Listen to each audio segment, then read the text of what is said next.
yan ng tao. Galing lang kasi when I look at Justin, parang I think most of the things na sinishare niya is first time niyang gawin. Super dami niyang first time. Imagine mo, first time mag-ICCM, first time mag-part ng Lurats, first time mag-lead. Diba lahat ng mga tinitake ni Justin ngayon sa spiritual walk niya kay God, puro first time.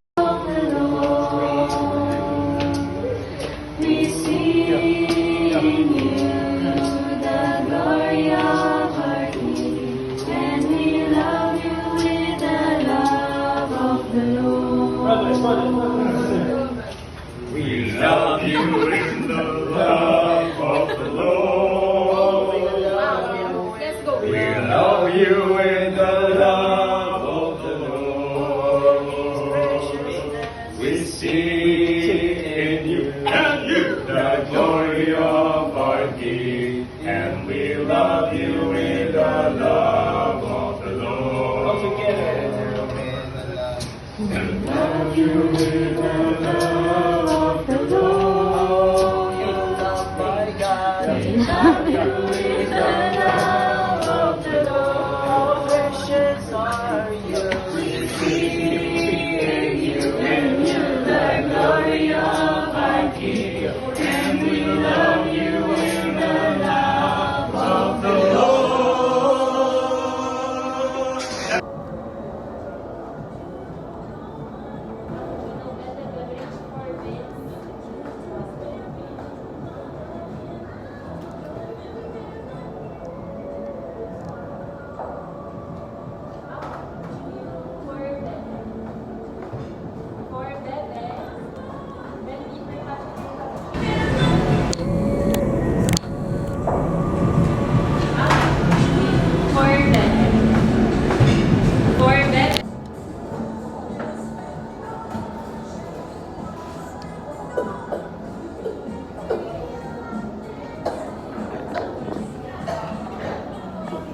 I'm so happy right now. Kakahiwalay lang namin ni Lorraine. And actually, I'm so happy. But right now, I'm at the Starbucks sa SM North. I'm kinda shy doing a vlog like this. Pero, I'll show you what's in front of me. Tada! I have my Digicam today kasi I'm doing some vlogs.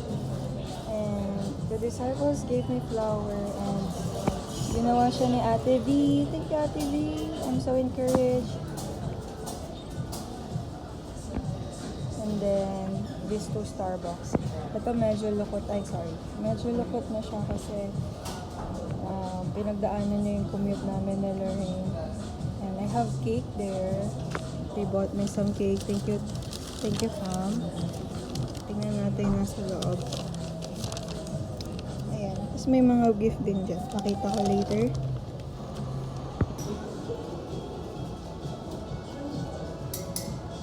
I'm grateful. I bought some matcha drink for mommy kasi she loves it. And actually, yung plan ko talaga today is to have a date with God where I will be in a coffee shop. Then, I want some nature sana. Pero I think, i-risked na lang namin agad yung antipolo namin. Pero ngayon, I'm just grateful to spend yung second anniversary ko with God and with the disciples. And kanina, they gave me matcha drink as well. So, right now, I'm super full. Tapos nilibre rin ako ni Ate V ng food sa Zaccheo. So, I don't have enough to, para ma-store pa if bibili pa ako ng food here. So, I decided na mag-take out na lang for mommy. I wanna show it to mommy. Parang it will be such an encouraging day for me talaga, my anniversary with God. I will also encourage other people, especially my mom. Kung papanorin mo to, mom, I love you. Okay, let's taste this one.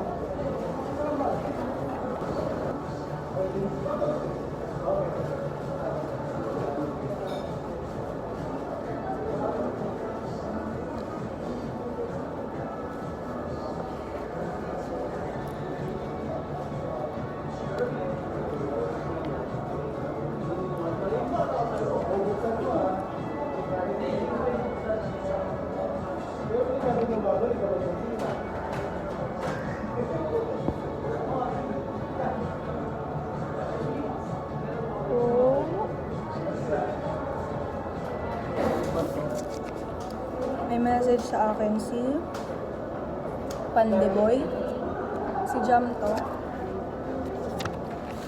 si Abija, si Ate Kea. Thank you, Kanlungan fam.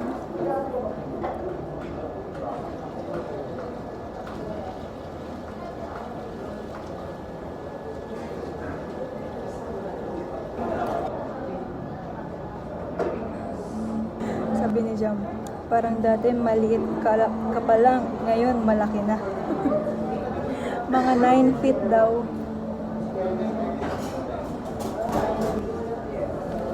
Sweet ng Kanlungan family.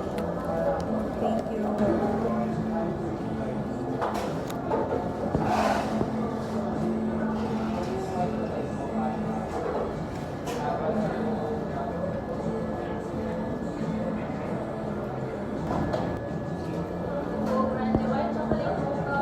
Yung itsura ko nung nag-I love you si Donita.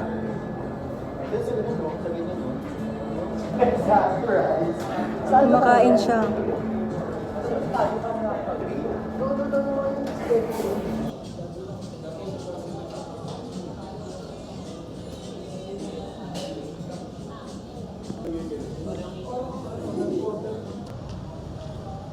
Hello, SM North.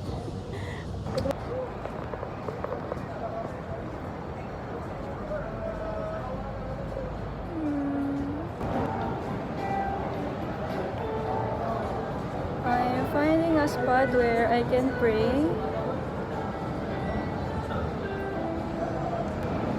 Oh, I think it looks like a Gethsemane here. Tada! Great prayer spot. Find my spot now. Okay, I will pray here. So right now, nasa SM North ako. Actually, yung plan ko today to spend a date with God sa Antipolo sana. Kasi I really want to, alam mo yun, ng fresh air. Tsaka gusto ko makita ng maraming trees. And malanghap yung masimoy na hangin kapag umaga. Di ba malamig yung hangin kapag umaga. Ayun yung favorite ko. Tapos parang may sun pa. Alam mo yun, I love that. Pero I think I get to learn na even the things that I want to do, yung mga plan kong ginawa sa special day ko, hindi siya mag-happen. I'm just still grateful. Pero ayun, ngayon, I just want to share to all of you what happened to my day. I wasn't able na ma-videohan siya lahat or matukuhanan siya. Pero kikwento ko na lang. So actually, pagkagising ko, nag-quiet time ako, madaling araw pa yun. And niread ko yung Joshua. And parang sinabi sa akin na ni God na kailangan ko yung presence niya in every step that I'm making. Kasi yung part na quiet time ko is sila Joshua, napatumba na nila yung walls ng Jericho. And then, pinacross sila ni God sa Jordan River. Tapos, maagos kasi yun. Grabe yung tubig. Pero, God's presence is in the Ark of the Covenant. So, yung mga priests na may hawak ng Ark, whenever they step on the water, nawawala siya, nagdadry yung ground. So, I see that there na step talaga siya. And kada step, may faith dapat. And ngayon, parang another step for me, another year for me. It will be my 3rd year with God na. So, I'm just grateful na God is really talking to me and I get to know Him more and more in my life. I'm just grateful. Tapos ayun, naglinis muna ako sa bahay para masaya si mami pag-uwi niya. Tapos after nun, I did my workout, nag-brunch ako. I cook my favorite go-to meal which is tuna egg. I also tend to really put some ketchup in my tuna egg. It's my go-to healthy food. Like, everyday, pwede ko siyang kainin. And then, ayun, I prepared na for the Bible Talk discussion and evangelism namin ng Pamana Bible Talk. Tapos, ayun, the Bible talk was so fun and talagang nangungusap sa akin si God kasi yung topic namin about hope and perseverance. Na-learn namin na hope and perseverance coexist. So, kung may hope ka, magpe-persevere ka. So, walk mo with God. If you will have hope, magpe-persevere ka kahit anong hardship mangyari. Tapos naman, sa pagpe-persevere mo, yung character mo, mas ma-refine siya and magpo-produce yun ng mas higher and mas malaki na hope. So, nagko-coexist sila. So, in this time of my life, na magti 3 years na ako for this year, I just really want to keep my hope and confidence in God. Lalo na I'm stepping in such new things like being an ICCM student, being a Bible talk leader at the same time, being an architecture student na malapit na mag-thesis at OJT.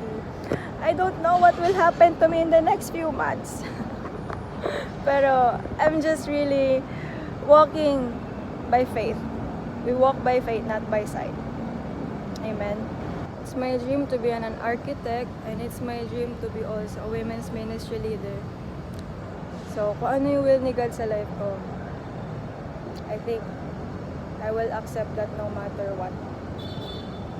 Kung ano yung gusto ni God sa life ko, that's the best. If susundin ko yung gusto ko. Pero yun, siguro right now, I want to say na yung message ko kay God.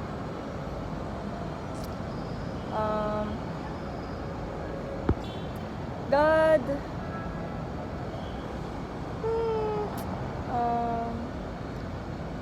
God, dear God, my Heavenly Father God, I just want to say na thank you so much po, God, kasi binigyan mo ako ng ganitong life and 2 years na ako nag-walk with you and sobrang daming nagmamahal sa akin sobrang daming nang encourage sa akin today and grabe lang na nakita ko how you changed my life 2 years ago.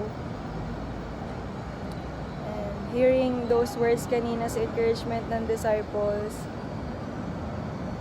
kinikilig ako kasi alam ko na galing yun sa'yo. And parang lahat ng sinabi nila, I don't see it on myself. Pero they're saying it, so I guess it's true. So I wanna rejoice in that. Kasi God, if they see na ganun ako, ibig sabihin lang nun, ikaw yung nakikita nila. It's because of your love. Because you changed me, you transformed me, you saved me by letting your one and only son die on the cross for me. So, that's an incredible love and sacrifice. Kaya, I get to live my life now na I'm just grateful sa life ko, na-disciple ako. And, ano ba, hindi ko alam yung sasabihin ko. God, pero yun, Father, siguro pag papanoorin ko na ito, magkikringe ako. Pero, gusto ko lang talaga mag-store ng memories din. Gusto ko tong balik-balikan. Hanggang 3 years na ako, 4 years na ako, or 5 years na ako, hanggang sa 10 years na akong disciple, o kahit 30 years na akong disciple. Parang sa'yo na maging trentahin sa kingdom. Wow, excited ako dun, God. Pero ayun, God, parang ayoko tapusin tong prayer na to. Pero God, I just wanna be faithful. I just want to love you deeper. I want to show my love for you in the ways, God, that na gusto mo. The way you love me, God. And I want to love people more. I want to bring more souls in your kingdom. Gusto ko rin na makasama ko si mom tsaka si dad sa church. And I want to be bolder in my faith, more bold sa pagpipreach, sa pag-evangelize.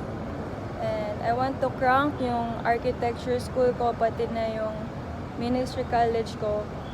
I want to give my very best. And gusto ko na mag-revolve lang sa inyo yung life ko, God. Because every day, I will declare, and not only in my words, in my mouth, but also in my actions, that Jesus is Lord forevermore. Kaya God, Father, I love you. I love you, God. Thank you so much for saving me. And I hope na hindi ko malimutan tong pagkakataon na to. God, ito na talaga. Gusto ko sobrang ganda ng sentences ko sa last message ko for you, God. For today, sa ating anniversary. God, happy 2nd anniversary. I love you so much. Thank you for loving me and saving my soul. Thank you for molding me into the woman that you want me to be. Thank you kasi secure yung life ko sa'yo. And I can live my life to the full. And meron akong hope na hindi magdaday. And I'm saved. I'm happy. My heart sobrang healed. And I can live in the righteous way. I can understand your words. And mas nakilala kita. And binigyan mo ako ng sobrang daming taong nagmamahal sa akin.